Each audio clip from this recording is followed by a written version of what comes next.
Our final speaker is Professor Martha Ann Kirk, who is Professor of Religious Studies at the University of the Incarnate Word in San Antonio, Texas. And she studies among her publications is Women of Bible Lands, A Pilgrimage to Compassion and Wisdom. And this is both an anthology of early writings about and by Christian, Muslim, and Jewish women from the 19th century BCE to the 9th century CE. And the title of her presentation is Hope and Healing, Stories from Kurdish Iraq, where persons inspired by Fethullah Gülen have been serving. Thank you. I am grateful and delighted to be at this fine conference and thank all of the organizers and the presenters who have gone before us, sharing wonderful things. The Fethullah educational institutions, initiated by Muslims inspired by Gülen, began schools to bring hope and healing in northern Iraq in 1994. In 1988, between 100 and 150,000 Kurdish people in northern Iraq had been killed because they were perceived as a threat by the Iraqi government. Chemical weapons were used on the fourth largest city in the northern area, Halabja, killing 5,000 people and leaving long-term pollution that has killed thousands of others.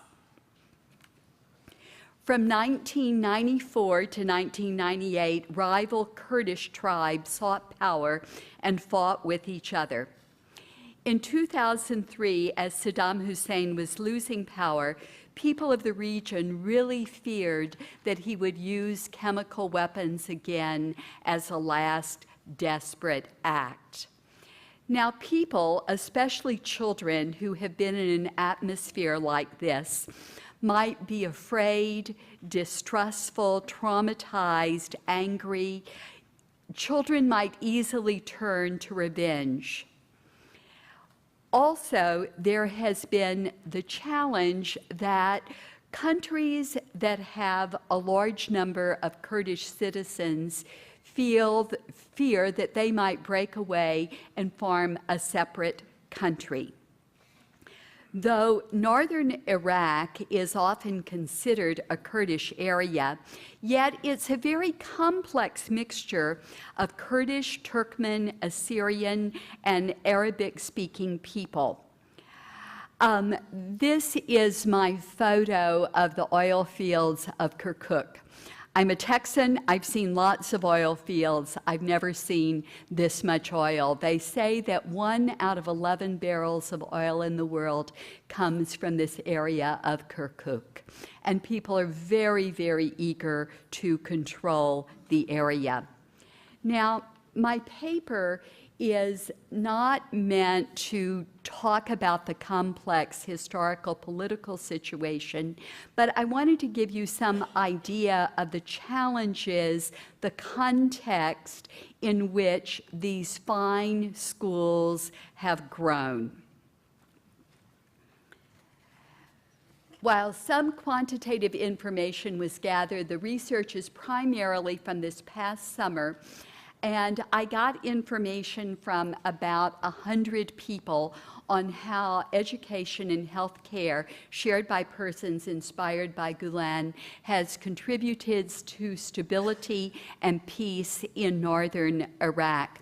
If you're interested in a quantitative study, I recommend this book. I saw it out there on the sale table, Islam and Peace Building. I concentrate more on qualitative stories from people.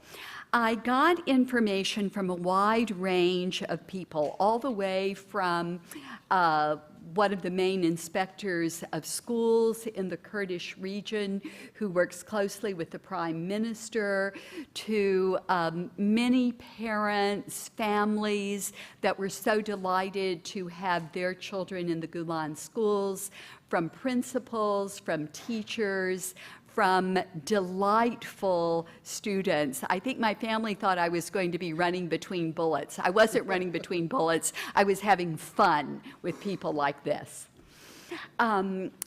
Graduates of these schools make some of the top scores on the national exams. They're in medical school, they're in engineering. The graduates are going on with great potential for Iraqi leadership. I also had the privilege of visiting a fine hospital started 4 years ago. Over 5,000 people have gotten beneficial surgery in this hospital. The surgery is affordable. They don't have to go to Iran or someplace else to get good surgery.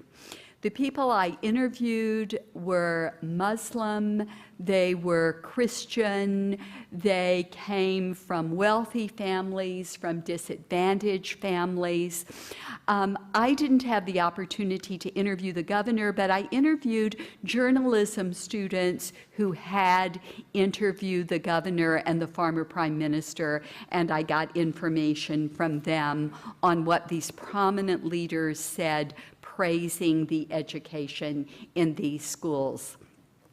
I got to visit the majority of the schools in the Erbil area in Suleimania. I also interviewed families in the Ankawa area, and I will be very honest with you, I was not brave enough to go to the Baghdad area or the Kirkuk area and visit the schools there.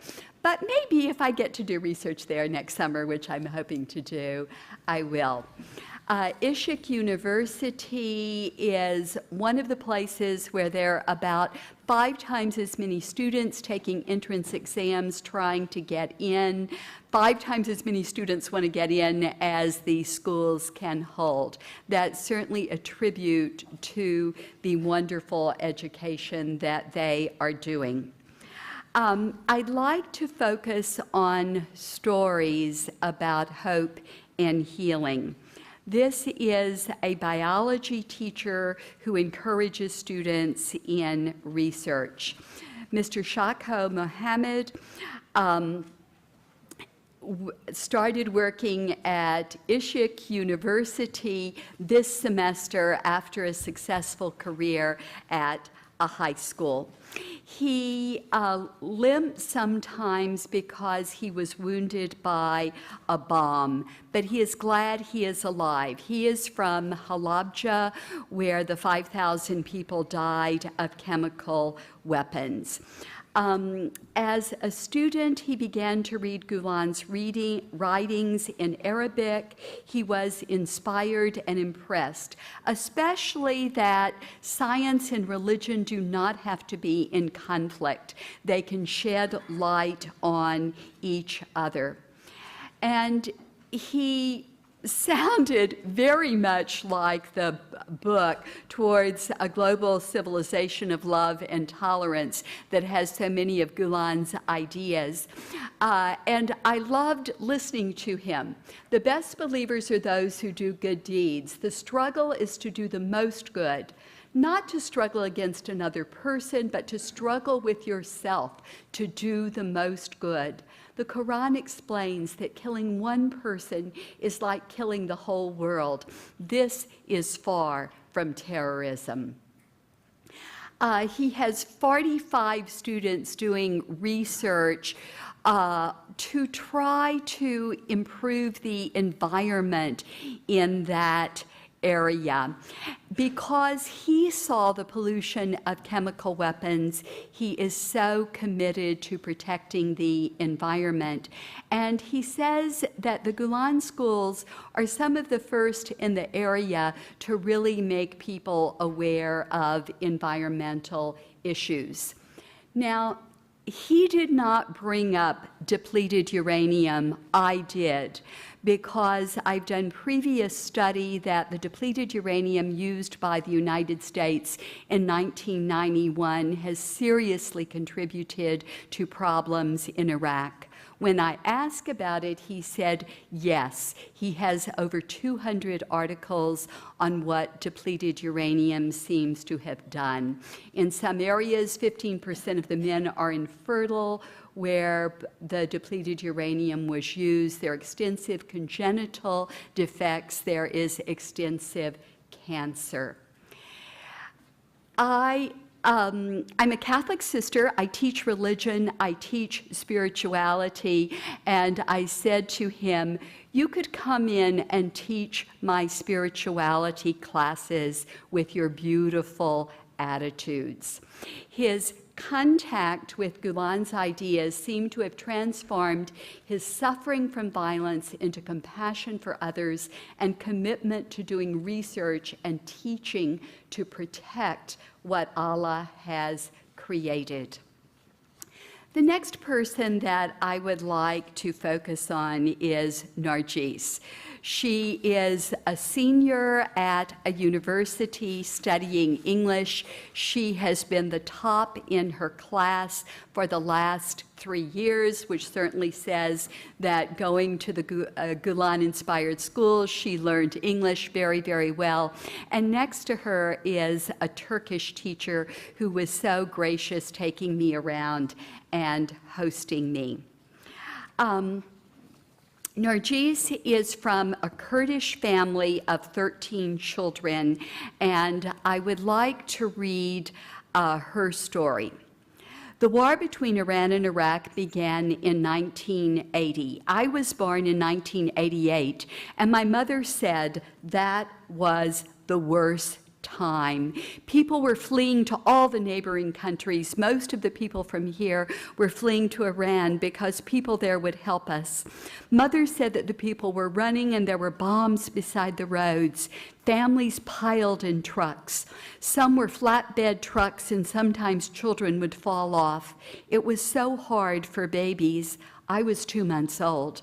Iraqi soldiers were hungry and they were often stealing. If Kurdish families tried to protect property, they might be killed by the soldiers. Because there was so little food, Mother said, if you had an onion to go with your dry bread, you felt like a king. My father was away as a soldier. Mother, grandmother, our aunt, and the children, 13 of us, fled from the violence in Arbil on the back of a truck. Finally, our father found us as we were walking across a bridge. My older brother was so angry about the war and all that was going on. My older brother suggested that me and my small sister be thrown into the river to lighten the load, and my father responded, why are we fleeing to save lives if you just want to throw away your little sisters? We finally stopped at a place near the border. People were all over like flocks of birds. We didn't have tents, but they gave us big pieces of nylon to help us keep warm. After a few days, a family took us in and helped us. We have pictures of this good family. Mother was so grateful. After about a month, we finally returned home, but other families stayed there.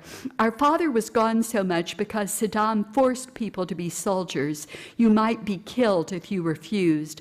Our father had already done his military time, but they kept coming back. We made a false wall in our house for him to hide so that they wouldn't take him again to be a soldier. After all of that war was over, the Kurdish civil war started between tribes that wanted power. Mother said, no one can understand the Iraqi people's pain. God is trying us in all of this. Now, you might think that someone who came out of so much trauma would be paralyzed by it. But Nargis, who has gone through so many years of schooling, who now directs one of the Gülen-inspired dormitories, says she's a top student. She's so compassionate, she's so competent, and in an area where there are not a lot of women leaders, I think she has so much potential to be a leader. The next person I would like to mention is This woman, a Kurdish woman educated in the schools and now an English teacher. She talks so much about the charity work done by the schools and how they try to get the students involved in different projects. I am co-director of mentoring the new faculty at our Catholic university. We're constantly trying to teach them to be persons of service and to teach our students to be ones who serve the community. The 2 days after I got back from Iraq, I was mentoring our new faculty, and I said, well, what I really want is for you to be like the Turkish teachers in Iraq. And they didn't know what to make of all that. But I think you can see some of the values of the teachers, values inspired in the Gülen movement. This young woman is also from the Halabja area. And she was studying in the Süleymaniye Girls' School in 1999. She was among the first group of women students there. The Kurds around her said, don't trust the Turkish people. The Turks just want to take over. But after a period of time, people noticed that the students' behavior improved day by day. Slowly, people were starting to trust the Turkish teachers.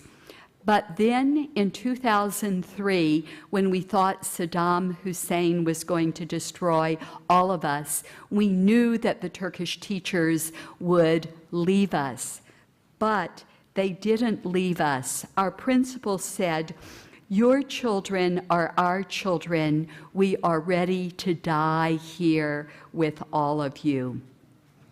She went on to explain that their family fled to the mountains, but she wanted to stay with her teachers. But her brother said, no, no, no, come with the family to the mountains. They kept getting news about bombing that was going on, but fortunately it was not in Süleymaniye, and they were able to return home. I happened to be in the principal's office where the principal and one of the teachers stayed, and they put plastic and duct tape all over the windows, thinking that that might protect them from the chemical weapons. It was really an emotionally charged area and situation, and again and again and again, people said the Turkish teachers stayed with us. They did not leave us. Shano said, I want to live for others as I saw my teachers doing, one for all. I want to be like the generous Turkish teachers.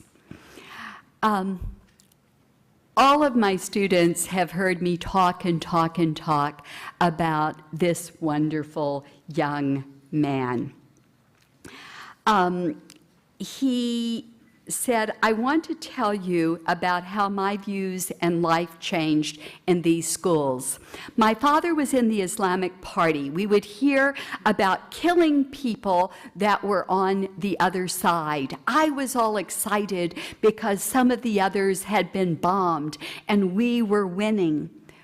Well, one of my teachers invited me into his office, and he was very gentle, but he kept me there for 3 hours, and he kept asking me questions, and he helped me to realize that we don't want to see anyone destroyed.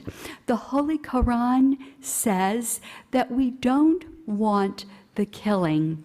And he went on to say, we serve people by education, not by bombing.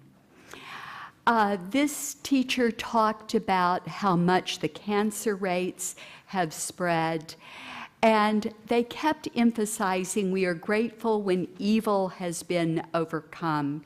Humans should not try to win wars, but to win hearts for good. I was with a Christian family. Both of the parents are highly educated engineers. They had been in the central government in Baghdad. Because of this, though they were just good water engineers, petroleum engineers, they were considered threats to the government. Both their son and their daughter speak of the Gülen-inspired schools as the best in the area. And the father talks about Iraq having no long-range plans for water and how critical that is. These young men spoke about, we are Turkmen, we are Syriani speaking, we are Arabic speaking, we are all of these different groups, but we've learned to be friends, we've learned to work together in these schools, we've learned to do service in these schools. And they said, there's a school in Baghdad, and that's what they need. If there could be schools like this in every city in Iraq, this generation would learn to live in peace. There were only 16 students last year in the Baghdad school. Now there are 100 students in the Baghdad school. That gives a lot of hope. The former prime minister talked about how much these schools have helped to stabilize the region, and these are my concluding observations. Education and healthcare shared by the Muslims inspired by Gülen have significantly contributed to building tolerance, goodwill, justice, charity, understanding, reconciliation, and open-mindedness. They're building blocks of peace. Much can be learned from the values, attitudes, and methods that they have. This graduate who is in medical school said, I want to help heal my country. These young women are planting trees in an area where Saddam Hussein had all of the trees cut down so that fighters couldn't hide under them. I think that the young people are not just planting trees, they're planting hope and love and forgiveness for the future. Let us be grateful for the work that is being done all over the world by Gülen schools.